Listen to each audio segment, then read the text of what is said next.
Okay. So, ano ginagawa mo? Father's Day ngayon. Ano ba? Ilan ang anak mo? Isa po. May isang anak. Lalaki, babae? Babae. Nasaan ngayon? Nasa bahay. Ano mo sinama? Baby po po eh. Baby pa. Ilang buwan? 1 year and 3 months. Baby pa. Ayun, no? Cute, ha? Okay, sige. Ano pangalan ng baby mo? Bria. Bria. Parang Bria Homes. Oo nga, no? House and love from Bria. Okay, bago lang siya. Asan ang mami niya? May asawa ko yun. Ano may asawa? May asawa po siya. Hindi niya po sinabi sa akin na may asawa siya. Nagkakilala kami sa Facebook. Tapos, ayun, nagkaroon kami ng ugnayan. Nasa abroad pa siya nung nagka-message kami. Saan abroad? Sa Kuwait po. Wait, and then? Tapos, sabi niya, pag uwi niya, magkikita kami. So, nagkita kami. Tapos, mas lumalim yung ugnayan naming dalawa. Nung ba nagkita kayo? Nagsama kayo? Tumuloy siya sa akin. Matagal. Mga months din. And then? Tapos hanggang sa, ayun, nabuntis. Nung nabuntis siya, doon niya lang sinabi na, kasi, inaya ko siya nung kasal. Sabi niya, hindi pwede. Sabi ko, bakit hindi pwede? Hindi pwede. Kung pwede ngang hindi mabuo tong batang to sabi ko, ipaliwanag mo sa akin. Gusto kong maintindihan. Bakit hindi pwede? Kaya ko naman panagutan. Magtatrabaho ako mabuti. Doon niya sinabi, may asawa siya. Meron na siyang 2 anak. Kasal sila. At ayaw niya daw masira yung pamilya nila. Pero hindi ko maintindihan. Buntis siya. Paano niya hiharapin yung asawa at pamilya niya? Nakiusap siya sa akin na itago ko siya. Nangupahan kami sa Paranaque.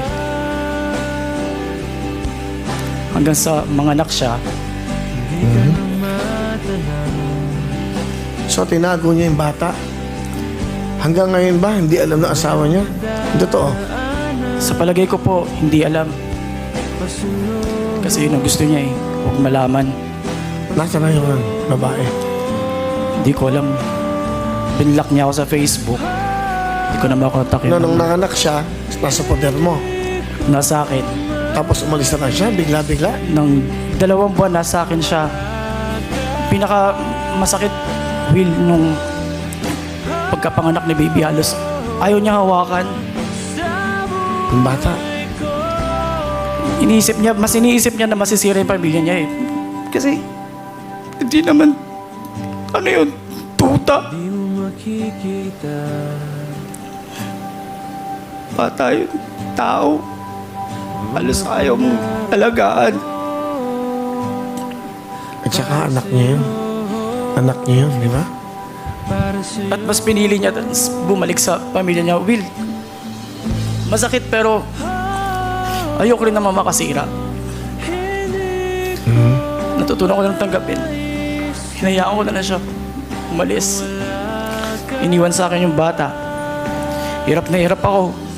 Di ko alam, di ako nakakapasok ng ilang araw. Dahil di ko alam kung paano kaalagaan yung bata. Di ko alam kung paano maging nanay. Babae. Babae po. Hanggang sa minsan nakikiusap ako sa boss ko na, "Boss, baka daw makapasok, baka malate ako."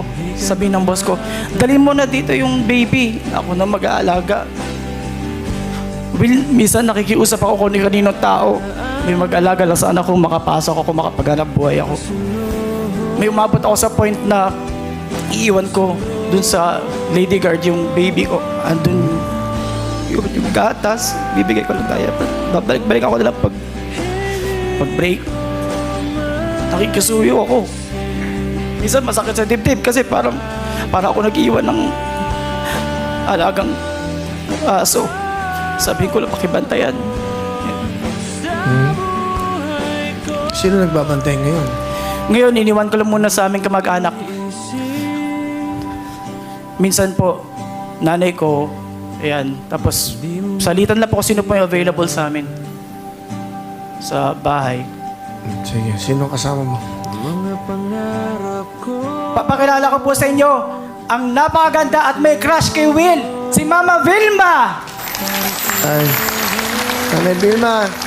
Will, nagpapasalamat ako at nakasali ang anak ko rito. Ngayon nabigyan siya ng pagkakataon para makapagsalita. Alam na ng buong, alam mo na maraming nanonood sa kanya ngayon. Kung gaano namin katagal linihim yan, ngayon alam na ng tao. Kasi alam mo naman ng tao, magaling manira. Siguro ngayon, maintindihan nila ang anak ko. Ano gusto niyo sabihin po kay Ken, sa anak niyo? Ken, nagpapasalamat lang ako dahil bilang isang ama, nagagampanan mo yung tungkulin mo sa anak mo. At madali siyang nakaka-recover kung ano yung naging problema niya. Hindi siya katulad ng ibang lalaki na pag may problema, magbibisyo. Siya hindi po. Nakatutok po siya sa pamilya.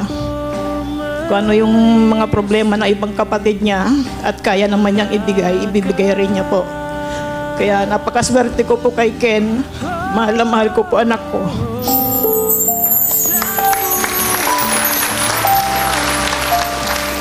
Ma, napakaswerte ko din. Ikaw yung nanay ko. Kasi kahit tatay na ako, kailangan ko pa rin ng nanay. Tuwing nahihirapan ako, andyan kayo. Sorry din kasi buhat nung magkaanak ako, di na ako masyado makatulong sa inyo. Alam niyo naman, kaya ako lang susumikap para maiahon kayong lahat. Pero, siyempre, ang hirap pagsabayin, maging tatay, maging kuya. Alam ko, umaasa kayo na ako lang yung makakatulong sa inyo, pero ginagawa ko naman lahat ng kaya ko. Sorry din kasi ang dami ko rin pagkukulang bilang isang anak. Pero feeling ko naman blessed ako hanggat nandiyan kayo sa tabi ko. I love you, Ma. I love you, anak. Okay lang yun. Ganun talaga ang pagsubok. Ang ganda lang sinabi ni Ken. Kahit katatay na ako, kailangan ko pa rin ng isang ina. So, dahil po sa inyo Okay ka lang, Ken? Meron ka bang message sa nanay ng anak mo? Huwag mo nang bagitin yung pangalan. Nauunawaan ko kung ano yung naging pasya mo. Nasaktan ako pero kailangan ko magpakatatag para kay baby. Kung ano man yung pinagsamahan natin, yung mga magagandang alaala, tatago ko yun. Habang buhay, naging parte ka ng buhay ko. Minahal kita ng totoo.